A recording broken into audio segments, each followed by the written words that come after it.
Tell me about what Holy Diver is about.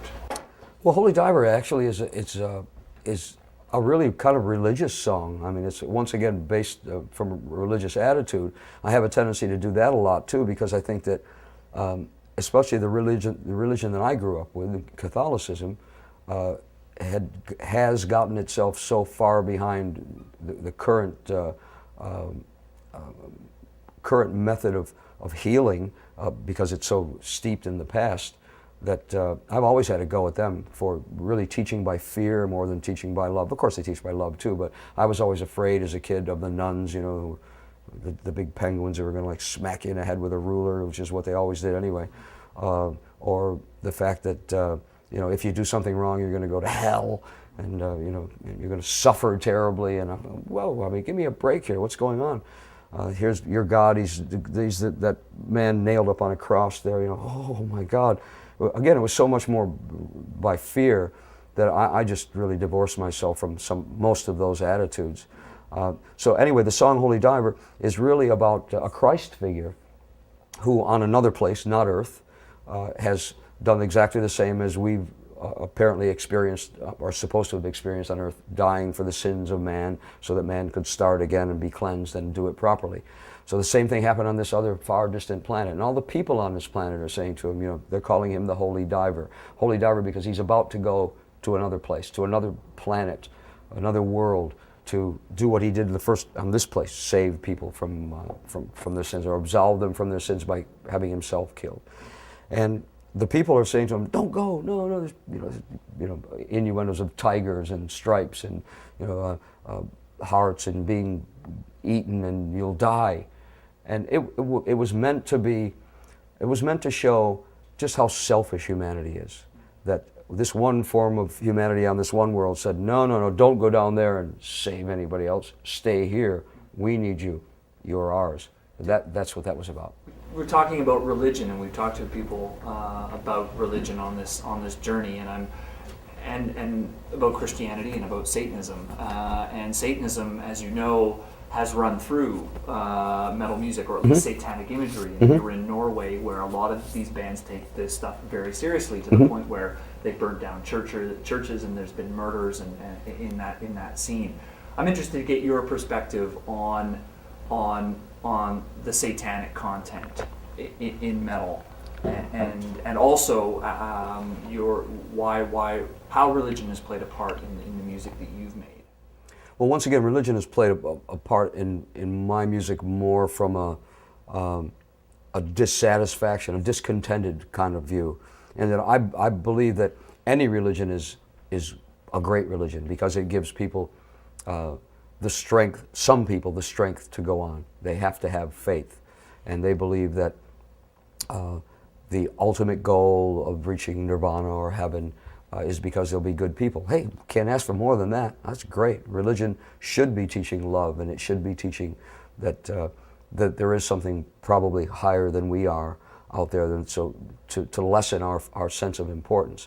So, you know, as far as religion goes, I've always dealt with it that way, that it's a good thing, but I think maybe sometimes the teachings don't hold true to themselves. Thou shalt not kill, an eye for an eye. No, I don't think so. So that's why for me the whole world is heaven and hell. That song is about that, the fact that we, in my mind, we live in heaven, we live in hell. God and the devil are inherent in each of us, and it's our choice to make. You can take the road to good and take the road to bad. Well, we have a choice. The optimum way to go, of course, is to do the good thing. I totally agree with that. But again, because religion is taught so badly, I think, that I've used it as an example of humanity somehow. I mean, I've done it with other subjects as well, but religion seems to be one that really works. Now, in the music itself, you're talking about generally a lot broader kind of music, heavier, obviously, doomier at times. It just fits the genre. If you're going to write a gothic song, you're probably not going to write it about how your love affair broke up. So your subject matter becomes a little bit more narrowed. And certainly evil is a great subject. Evil is dark. Evil is something that we know about but don't understand why it happens, and don't really ever meet up with the devil. So again, it's kind of having to use your own imagination. It's really the same with a God, unless you believe that it's a white guy sitting with a robe on a chair someplace.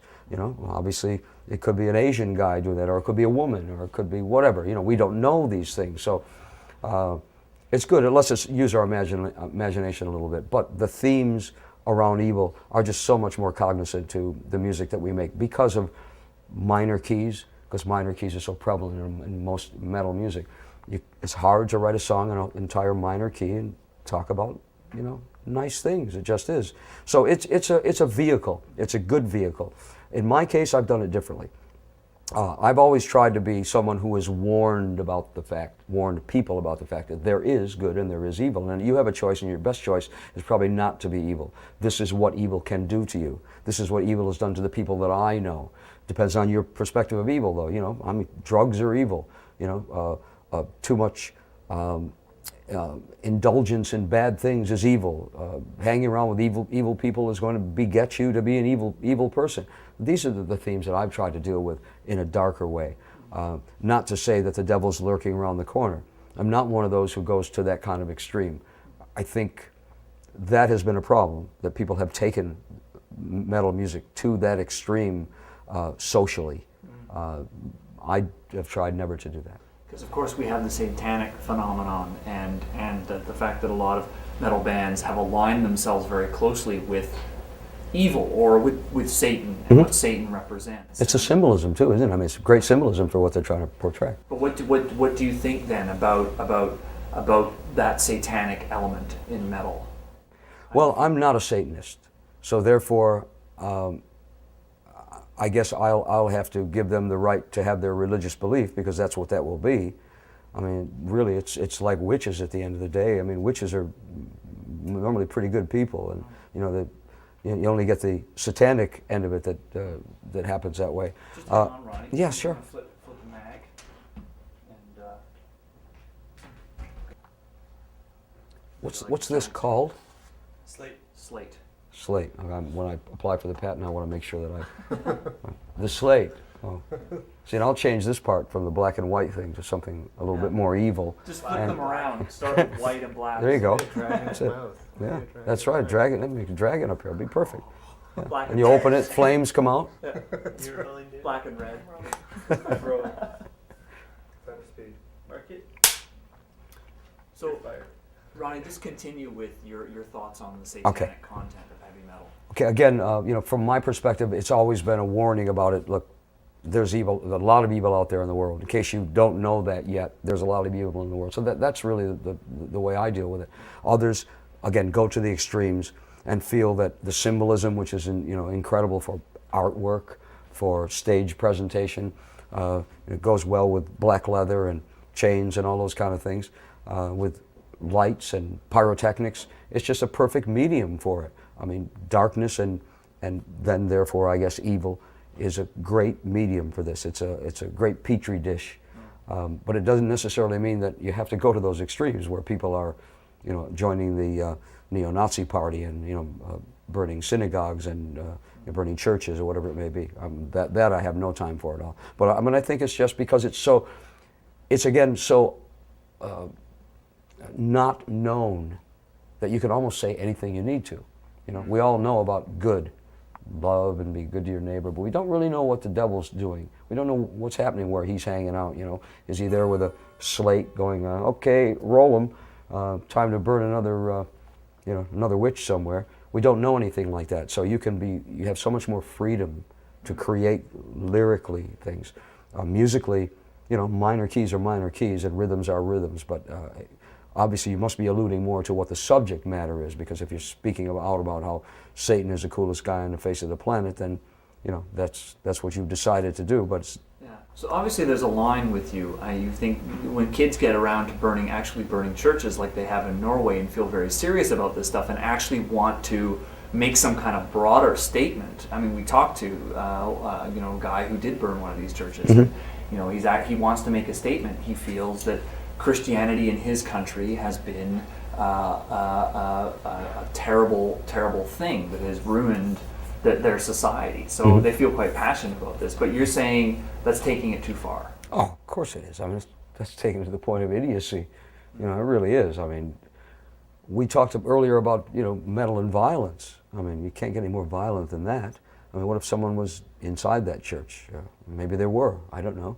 I mean, you have a problem with Christianity, so you have a problem with life as well. You have a problem with this person being alive because they're in there. I mean, it's idiocy. It's complete idiocy. Of course I have a line. I have a line. You know, I have my own moral standards that I must deal with. And my moral standards are not in praise of the devil.